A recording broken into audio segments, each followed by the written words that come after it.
आज तलहा रिव्यूज की एक लड़की के साथ नाजेबा हरकत करते हुए कुछ वीडियो सामने आती है और सारे टिकटॉकर्स उसी के खिलाफ वीडियो बना रहे हैं कि जो दुनिया को एक्सपोज करता था आज दुनिया के सामने वो खुद एक्सपोज होकर रह गया है, क्योंकि खुदा की लाठी बेआवाज होती है। ये सब कुछ देखने के बाद यकीन करें दुनिया से एतबार ही उठ चुका है। मैं आप सबको एक चैलेंज देता हूँ, आप कमेंट बॉक्स में एक ऐसे टिकटॉकर्स का नाम लिखें जिसकी अभी तक कोई वीडियो लीक नहीं हुई है। देखें, मेरा मानना तो ये है कि आज के दौर में ईमानदार वो है जिसकी बेईमानी नहीं पकड़ी गई और शरीफ वो है जिसकी अभी तक कोई वीडियो लीक नहीं हुई।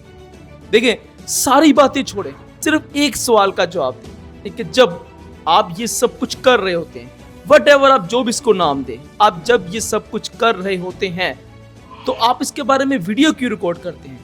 आप उस वक्त सेल्फियां या वीडियो शूट करते ही क्यों हैं? बाद में एक दूसरे को ब्लैकमेल करने के लिए? बड़े ही घटिया तरीन इंसान हो फिर तो।